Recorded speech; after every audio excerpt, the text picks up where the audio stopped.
Байцгаана уу. Бидний ураг удмын хүмүүс та бүхэндээ энэ сайхан өдрийн халуун мэндийг дэвшүүлье. Би 1960 онд Даваагийн 3 дахь хүү болж төрсөн. Тэгээд аав ээжийнхээ асрамжинд өсөөд сургуульд орохынхаа өмнө хонь хариулж аав ээждээ тусалж байгаад Тэсмийн 8 жил 78 онд төгссөн. Зуныхаа амралтаар болон ер нь амралтаараа бол хонь хариулдаг ажилтай хүүхэд байлаа. Энэ ургийн баярт ирж байгаад маш сэтгэл өндөр байна. Манай ураг удмын талаар гэвэл Зүүн гарын хаант улс гэж Өвөр Монголын нутагт байсан байгаа. Тэндээс Зүүн гарын хаант улсын хааны эрхийг даваач гэдэг нэг нөхөр аваад бас жоохон харьхстой шин чанартай байсан байна л да. Аллах таллах хийсэн. Тэгэхээр тэрнээс залхаад 3 цэрэнгийн нүүдэл гэж наашаа энэ нутг руу нөөж ирсэн байгаа. Тэр 3 цэрэнгийн нүүдэлд баядыг хүмүүсийг удирдах Цэрэн мөнх гэдэг хүн ирж исэн. Тэрний удирдлагад яасан гэхлээр одоо баядын 10 хошууны нэг болох Жижигмүний хошууны захирагчаар Сэдалдар гэдэг хүн ирж исэн байна. Сэдалдрыг удмыг залгамжилж явсаар Пүрэв Зайсан гэдэг хүн захирагчийн албыг хасч байжээ. Пүрэв Зайсангийн 6 хүү 2 охинтой. 6 хүүгийн 4 нь том лам хүмүүс байсан. Одоо нэг нь гадав захирагч, нөгөөх нь Очир гээд энгийн хар хүн байсан. Энгийн хар хүнийх нь энгийн хар хүн Очироос бол 4 хүү 2 охинтой төрсөн. Гадав захирагчаас бол нэг хүү одоо Дамнин гэдэг хүн төрсөн. Очироос бол өөдлөх Авирмад гээд 2 хүү төрсөн. 4 Дага, Балж, Дүндэл, Махсар гээд 4 охинтой. Өөдлөхөөс нь бол Дорж, Даваа, Ламсран, Анж гээд 4 хүү, Бангар, Цэдв гээд 2 охин төржээ. Тэр одоо Даваагийнх нь удмын хүн бий байгаа. 3 дахь хүү болж төрсөн байгаа. Ингээд тэр удмын хүмүүс одоо Пүрэв Зайсангаас хойш удмын хүмүүс бол одоо энэ ургийн баяраа хийж байгаамаа. 2024 оны хавар одоо тэр өөдлөхийн ач нар болох 4 хүүгийнх нь өрсөд бүгд цуглаад одоо ер нь энэ Монголынхаа ёс заншил болсон удам угсаага ураг удмаа тэмдэглэж явдаг тийм ээ. Ураг удам дотор яадаг вэ гэхээр хоорондоо гэрлэхгүй тийм ээ. Одоо ургийнхаа удмынхаа хүмүүсийг нэг газар тавьдаг ийм баядын ёс заншил байгаа шүү дээ. Монголын ёс заншил байгаа юм.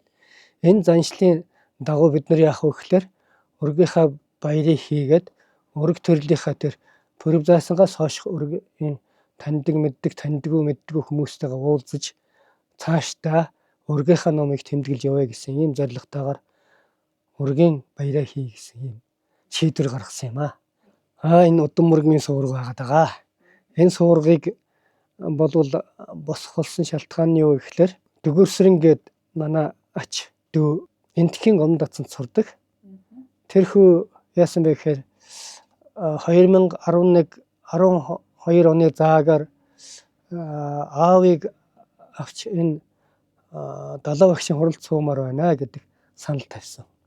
Тэрнийхэн дагуу эхнэр аюушчаа битгаар аавыг аваад Бээжингээр дамжаад Дели хотод буугаад Делигээс цаашаа Гомонд очиж исэн. Гомонд очоод бас одоо энэ Бурхан багшийн түүхт газруудаар аялж явсан. Бурхан багшийн анх гэгээрсэн газар босгосон суурга Бодгаяад байдаг. Тэрний тэнд далаа багш ном тавьсан. Тэр номонд 21 хоног сууж ном сонссон. Тэр хугацаанд бол аавтайгаа хамт ном сонсож явах хугацаанд тэр дэлхийн 7 гайхамшигын нэг болох тэр бод суургыг гороолох тийм ээ. Өдөрт хэд хэдэн удаа гороолж боргил үлдэжсэн. Тэгээд тэр хугацаанд аав маань бидэнд ингэж загсан юм аа. Бидний удмын суурга тийм ээ 1933 онд босгосон юм аа. Битээсэн байсан. Тэр суургыг хувьсгалын шуурганаар усгасан. Тэгэхээр тэр ийг одоо бид та бүхэн босгох ёстой. Тэрийг босохоор бүтээгээрээ гэж хэлсэн. Тэгээд намар нь аав маань өөд болсон. Тэрнээс хойш л одоо аавынхаа захиарыг биелүүлэе гэж бодоод авгахтайгаа ирж уулзаад бас энэ гал уюуттайгаа уулзаад дөгөрсөрөнтэйгээ ярилцаад 2014 онд бүтээсэн юм аа. Бурхны бод сувраганд орох ёстой.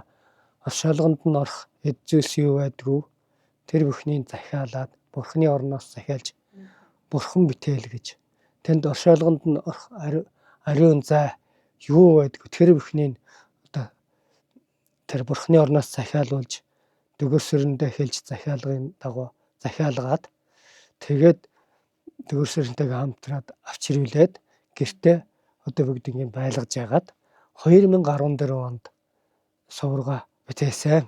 Тэгвэл бас энэ орох ёстой бас ном судрууд олон байдаг.